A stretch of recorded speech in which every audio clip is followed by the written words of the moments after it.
अब आ जाते हैं, हम बात करते हैं पैथोफिजियोलॉजी के बारे में कि कैसे कैसे होता है हमारे शरीर में pathophysiology.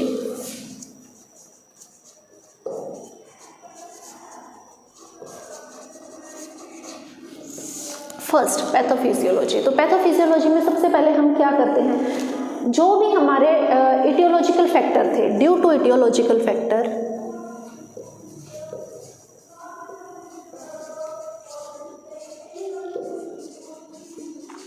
Okay students, etiological factor हमारे कौन कौन से थे कि हमारे कुछ ड्रग्स भी थी, कुछ इन्फेक्शंस थे, हैवी स्मोकिंग, ये सब चीज़ें, उसकी वजह से क्या हो, उन फैक्टर्स के, उसमें कुछ भी हो सकता है, एच पाइलोरिक इन्फेक्शन भी होता है, उनकी वजह से क्या हो, जो हमारा म्यूकोसा लेयर थी, म्यूकोसा था जो हमारा, वो इम्पेयर्ड हो जाता है, इम्पेयर्ड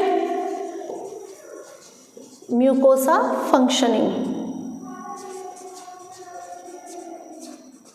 जो हमारा म्यूकोसा जो कि बैरियर का काम कर रहा था, म्यूकोसा हमारा क्या कर रहा था, बैरियर का काम कर रहा था, इसकी वजह से इसके फंक्शंस में इम्पेयरमेंट हुई है बिकॉज ऑफ इटियोलॉजिकल फैक्टर। उसके बाद इसने क्या कर दिया, ये बैरियर का काम कर रहा था लेकिन इसमें इम्पेयरमेंट हो गई है, अब बैरियर का प्रोटेक्शन का काम नहीं करेगा, जिससे कि इन्फ्लामेशन और इन्फेक्शन हो जाएगा, resulting inflammation and infection. HCl तो इफेक्ट करेगा ही, क्यों, क्योंकि बैरियर का काम तो ये कर रहा था, ये अपना काम नहीं करेगा तो इफेक्ट तो आएगा, जिसकी वजह इन्फेक्शन, इन्फ्लामेशन हो गया हमारा स्टमक टिश्यू में। पहले टिश्यू अफेक्टेड होंगे, उसके बाद हमारा क्या आ जाएगा, एरोजन ऑफ मेम्ब्रेन। एरोजन मतलब अल्सर, एरोजन मतलब छाले, वो खत्म हो जाएगा, छाले जो है वो पड़ने शुरू हो जाएंगे, halogen and ulcer in esophagus, stomach and duodenum,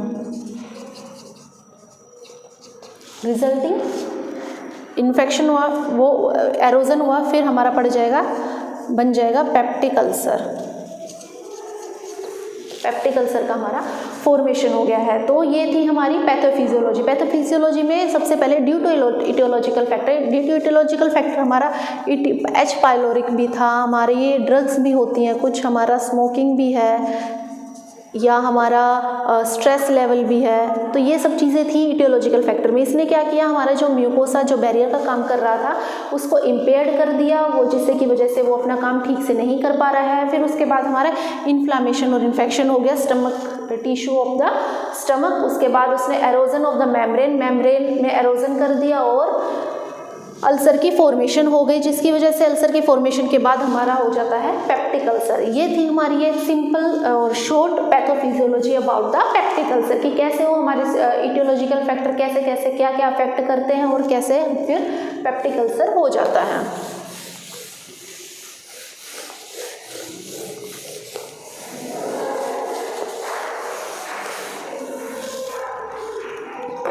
okay, तो नेक्स्ट है इसके बाद हमारा साइन एंड सिम्टम। कैसे साइन एंड सिम्टम होते हैं, क्या क्या लक्षण व चिन्ह हमारी बॉडी में दिखाई देंगे कि अगर हमें पेप्टिक अल्सर होगा तो। इसके लिए हम वर्ड यूज़ करते हैं या तो साइन एंड सिम्टम, या हम बोल सकते हैं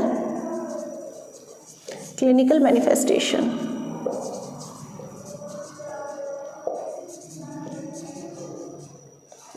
ओके, सबसे पहले पेन। पेन हमारा सबसे कॉमन सिम्टम है पेप्टिक अल्सर में, चाहे वो कहीं भी हो, ईसोफेगस में हो, स्टमक में हो या डूडेनम में हो, पेन हमारा सबसे कॉमन सिम्टम है। तो पेशेंट जो होगा वो कंप्लेंट करेगा पेन की after the 1 to 3 hours after the meal, complaining of pen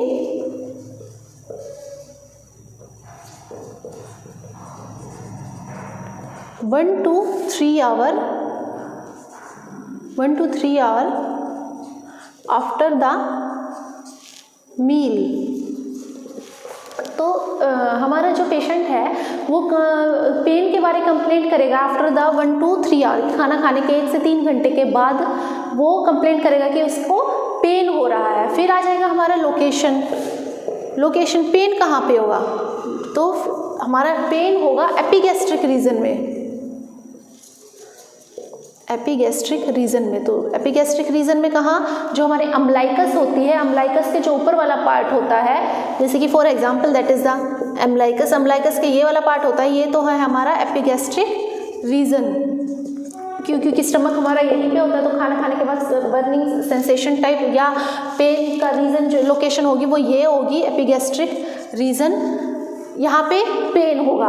एम्बलाइकस है जो ऊपर वाला पार्ट होता है उसको हम कहते हैं एपिगैस्ट्रिक रीजन, वहाँ पे हमारा पेन होगा। फिर होगा हमारा वो दर्द कैसा होगा, मतलब दर्द सुई जैसा दर्द होगा या कैसा, किस तरीके का दर्द होगा, तो ये है हमारा नेचर पेन का, वो होगा बर्निंग सेंसेशन, मतलब कि जलन टाइप,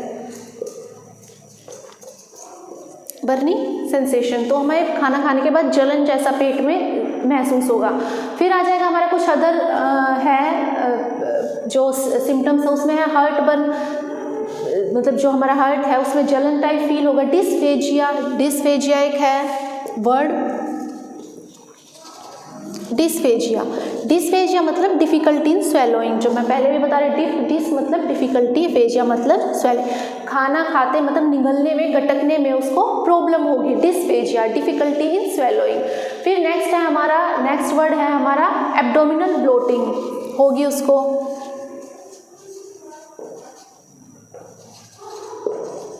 एब्डोमिनल ब्लोटिंग मतलब होता है कि fullness of stomach, fullness of stomach, जो हमारा स्टमक है वो बिल्कुल हैवी और बिल्कुल भरा भरा सा हमें फील होगा, ठीक है। ये हमारा वर्ड होता है, यूज़ करते हैं हम एब्डोमिनल ब्लोटिंग के लिए। फिर है हमारा हेमेटेमेसिस, हेमेटेमेसिस मतलब क्या होता है, आप अगर देखेंगे तो मैंने पहले भी कराया होगा या बताया होगा, हेमेटेमेसिस मतलब होता है हमारा ब्लड इन वोमिटिंग, हेमेटेमेसिस हमारी वोमिटिंग में ब्लड आना, ठीक है, वोमिटिंग में ब्लड की मात्रा आना। फिर आ जाएगा हमारा मेलीना, मेलीना भी एक सिम्टम होता है। अब मेलीना क्या होता है, मेलीना होता है ब्लड का स्टूल में आना, ब्लड इन स्टूल। तो ये दो नए वर्ड में भी आपके लिए हो सकते हैं, नए हेमेटेमेसिस और मेलीना। हेमेटेमेसिस होता है हमारा वोमिटिंग में ब्लड का आना, और मेलीना होता है हमारा स्टूल में ब्लड का आना, जो भी हम मोशन पास करते हैं उसमें स्टूल के हमें पार्ट से या स्टूल कहीं मतलब ब्लड हमें देखने को मिल सकता है, that is the called melaena and haematemesis. ये दो वर्ड आपके लिए नए हैं, अगर आप चाहे तो इसको रिटन में भी कर सकते हैं। तो फिर है हमारा नेक्स्ट आ जाएगा एनोरेक्सिया। एनोरेक्सिया क्या होता है कि भूख ना लगना। एनोरेक्सिया के लिए मैंने पहले भी आपको बताया है, एक एनोरेक्सिया लॉस ऑफ एपेटाइट जिसको हम बोल सकते हैं, भूख एकदम कम कम कम कम होती चली जाएगी पेशेंट की। फिर आ जाएगा हमारा weight loss, continuous weight loss होता रहेगा पेशेंट का विदाउट एनी रीज़न, पेशेंट का एनोरेक्सिया वो वेट लॉस होगा। और लास्ट हमारा कंडीशन आ जाती है एनीमिया। एनीमिया हमारी कंडीशन देखने को मिलेगी क्रोनिक में, जब क्रोनिक अल्सर होगा। मैंने आपको बताया एक्यूट एंड क्रोनिक दो होते हैं, जब क्रोनिक अल्सर होगा तो ये कंडीशन हमें तब देखने को मिलेगी, specially in chronic ulcer. Anaemia because of diet आपकी जान ही रही है, लॉस ऑफ एपेटाइट हो गया, कंटिन्यूस वेट लॉस है, तो अनीमिया भी पेशेंट को हो सकता है। तो ये थे हमारे साइन एंड सिम्टम, या हम क्लिनिकल मैनिफेस्टेशन भी कह सकते हैं about the peptic ulcer.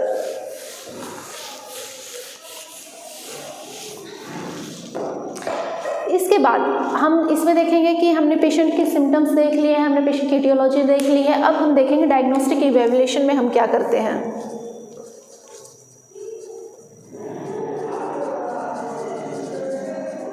Diagnostic evaluation, diagnostic evaluation में सबसे पहले हिस्ट्री कलेक्शन,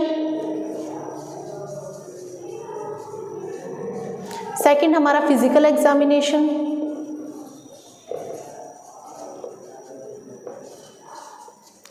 फिर हम देखेंगे बेरियम एक्सरे जो कि इम्पोर्टेंट है। बेरियम एक्सरे, बेरियम एक्सरे में हम क्या करते हैं, ये एक लिक्विड फॉर्म में होता है बेरियम एक्सरे। इसके बाद ये हम बेरियम मील एक्सरे, ये बाय ओरली हम देते हैं पेशेंट को। बाय ओरली बॉडी में जाने के बाद ये चमकता है, जिसके बाद हम इजीली आइडेंटिफाई कर लेते हैं कि कहाँ पे क्या प्रॉब्लम है। ये स्पेशली जो जीआई ट्रैक्ट में जितनी एबनॉर्मलिटी होती है, ये सबसे कॉमन यूज़ किया जाने वाला टेस्ट है। जीआई ट्रैक्ट की जितनी भी अबनॉर्मलिटीज़ होती है, barium X-ray, barium meal X-ray इसको हम कहते हैं, बाय पेशेंट को दे दिया जाता है, पेट में अंदर जाने के बाद ये चमकता है, जिससे कि हम एक्सरे करते हैं और फिर कहाँ पे अबनॉर्मलिटी है हम इजीली फाइंड आउट कर लेते हैं with the help of barium X-ray. फिर हमारा नेक्स्ट आ जाएगा एंडोस्कोपी। एंडोस्कोपी में हम क्या करेंगे? एंडोस्कोपी मैंने आपको पहले भी बताया है, एंडोस्कोपी का मतलब होता है विजुअलाइजेशन, उस चीज़ का विजुअलाइजेशन करना। तो अगर हम ईसोफेगस, गैस्ट्रो और ड्यूडनम का क्या करेंगे, ड्यूडनम का विजुअलाइजेशन करेंगे तो हम इसको कहेंगे ईसोफेगो गैस्ट्रोड्यूडनोस्कोपी। ईसोफेगो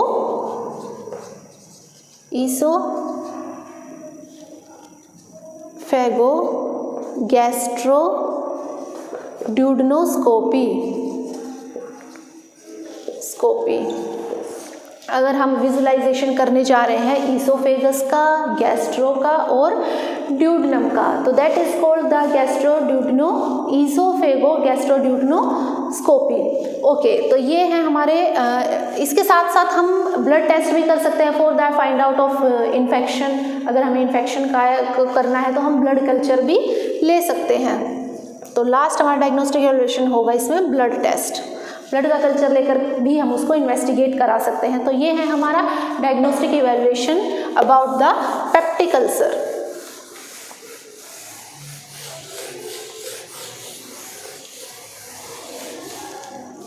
ओके, इसके बाद हमारा नेक्स्ट आ जाता है कि मैनेजमेंट। हमने पेशेंट का डायग्नोस्टिक इवैल्यूएशन करने के बाद हम उसको क्या क्या मैनेजमेंट दे सकते हैं। तो सबसे पहले हम मैनेजमेंट में बात करते हैं तो हम देंगे उसको एंटासिड।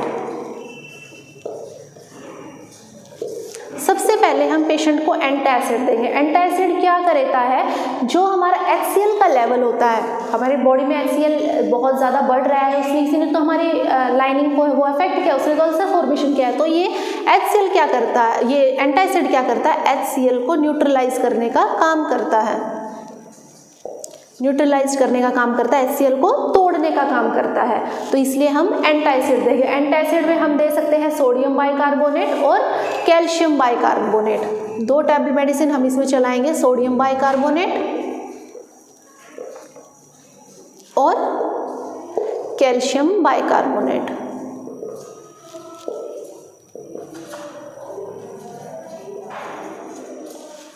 ये 2 मेडिसिन हमारी होगी एंटासिड्स में। HCl को न्यूट्रलाइज करने का काम करता है, उसके लिए हम एंटासिड में 2 मेडिकेशंस कौन सी ले सकते हैं, सोडियम बाइकार्बोनेट और कैल्शियम बाइकार्बोनेट। फिर हमारा आ जाएगा H2 receptor blocker. Second treatment आ जाएगा हमारा H2 रिसेप्टर ब्लॉकर। ये क्या करता है, ये भी HCl के फॉर्मेशन को रिड्यूस करता है, कम करता है। कौन सी चीज़, H2 receptor blocker. Because of HCl का सीक्रेशन बहुत ज़्यादा हो रहा है, तो उसकी वजह जिसकी वजह से हमारे अल्सर की फॉर्मेशन और वो बहुत ज़्यादा अफेक्टेड हो रहा है, तो इसके लिए हम देंगे H2 receptor blocker. H2 receptor blocker में हमारा आ जाएगा रेंटेडिन।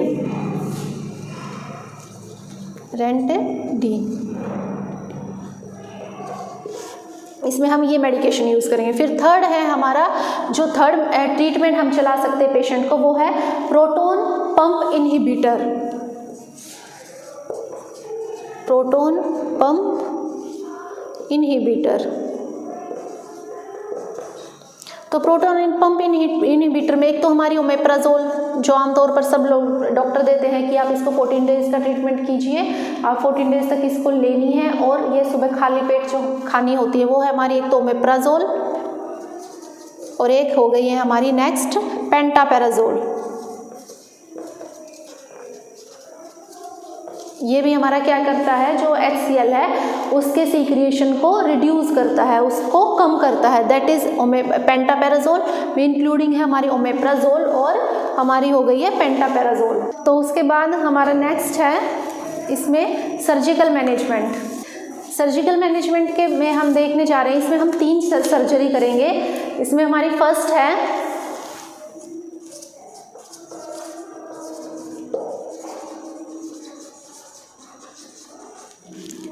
फर्स्ट जो सर्जरी हमारी इसमें आएगी, जिसको हम कहते हैं बिलरोथ बिलरोथ 1 को हम इसमें बात करते हैं सर्जरी की। बिलरोथ 1 में हम किस में इंक्लूड करते हैं? गैस्ट्रोड्यूडनोस्टोमी हमारा क्या होता है कि जैसे ये हमारा इसोफेगस है, ये हमारा स्टमक है, ये हमारा इस तरीके से आ गया है, आप देख सकते हैं गैस्ट्रोड्यूडनोस्टोमी में हम क्या करेंगे? बिलरोथ 1 में जो हमारा स्टमक है, ये हमारे यहाँ पे है अल्सर की फॉर्मेशन है, पाइलोरस में अल्सर की फॉर्मेशन, इसको हम यहाँ से कट करके डायरेक्ट इसको अटैच कर देंगे ड्यूडेनम से, तो इसलिए इसको हम कहते हैं गैस्ट्रोड्यूडनोस्टोमी, जिसको हम बिलरोथ 1 के नाम से भी जानते हैं। इसमें हम क्या करेंगे? जो अल्सर में यहाँ स्टमक में यहाँ पे फॉर्मेशन हुई है अल्सर को, उस पार्ट को कट करके direct attachment to the duodenum, gastric ulcer formation वाले पार्ट को रिमूव करके directly attach to the duodenum, that is called gastroduodenostomy, या हम इसको बिलरोथ 1 के नाम से भी जानते हैं। दूसरा हमारा आ जाएगा बिलरोथ 2। बिलरोथ 2 में हम क्या करेंगे? इसको हम कहते हैं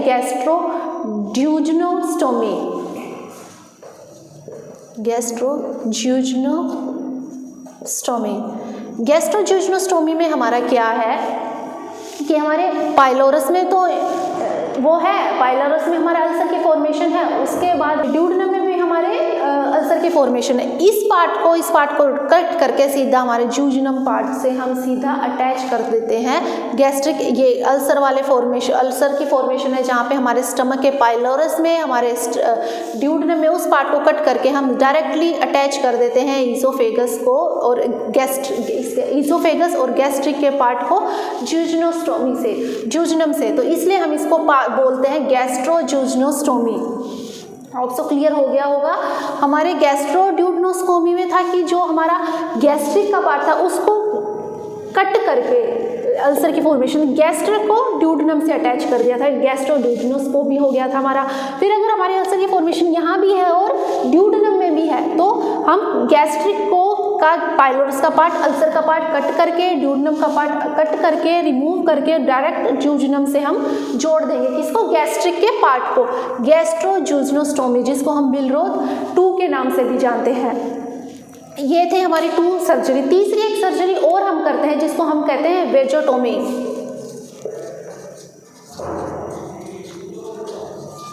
वेजोटोमी में हमें पता है कि जो हमारी वेगस नर्व है वो स्टिमुलेट करती है HCl को, जो हमारी वेगस नर्व होती है वो स्टिमुलेशन का काम करती है, HCl को स्टिमुलेशन का काम करती है। तो उसको हम क्या करेंगे? जो वेगस नर्व होगी उसको हम कट कर देंगे या ब्लॉक कर देंगे, जिससे कि हमारा HCl का फॉर्मेशन नहीं होगा बॉडी के अंदर। तो ये है हमारी तीसरी वेजोटोमी। फर्स्ट थी हमारी गैस्ट्रोड्यूडनोस्टोमी, जिसको हम बिलरोथ 1 कहते हैं, बिलरोथ 2 गैस्ट्रोड्यूडनोस्टोमी, और तीसरी है वेजोटोमी में हम जो वेगस नर्व है जो कि HCl को स्टिमुलेशन करने का काम करती है, उसको हम ब्लॉक कर देंगे या कट कर देंगे, जिससे कि HCl का फॉर्मेशन नहीं होगा। इसके बाद हमारा आ जाएगा nursing management. Final nursing management में हम बेसिक है, हम क्या करेंगे? पेशेंट के वाइटल साइंस लेंगे, हम पेशेंट को स्मॉल डाइट और फ्रीक्वेंट, कम से कम और कम मात्रा में खाना खाने को बोलेंगे, बिकॉज जब हम खाना खाते हैं उसके बाद HCl का फॉर्मेशन बहुत ज़्यादा होता है। हम उसको, अगर पेशेंट स्मोकिंग करता है तो हम बोलेंगे कि वो स्मोकिंग ना करे, सेसेशन कर दे स्मोकिंग का, या स्मोकिंग कम से कम करते करते पेशेंट छोड़ दे। फिर आ जाएगा हमारा स्ट्रेसफुल सिचुएशन। अगर पेशेंट बहुत ज़्यादा अनस्टेबली, इमोशनली अनस्टेबल है और जिसकी वजह से HCl का फॉर्मेशन बहुत ज़्यादा हो रहा है, तो हम पेशेंट को एडवाइस देंगे कि आप कम से कम स्ट्रेस लें या स्ट्रेस को अवॉइड करें। ड्रिंकिंग वाटर, हम पेशेंट बोलेंगे इनफ ड्रिंकिंग वाटर ले, आप जितना ज़्यादा हो सके लिक्विड लें, पानी पिए, और हम पेशेंट को रेगुलर फॉलोअप के लिए बोलेंगे और हेल्थ एजुकेशन उसको देंगे कि आपको कंडीशन, आपकी क्या कंडीशन है, आपको किस किस कंडीशन में क्या हुआ है, इस चीज़ का पेशेंट को ध्यान रखना है। तो ये थे हमारी कुछ एक बेसिक और short note about the peptic ulcer. Hope so आपको बहुत अच्छे से समझ में आया होगा। Thank you so much.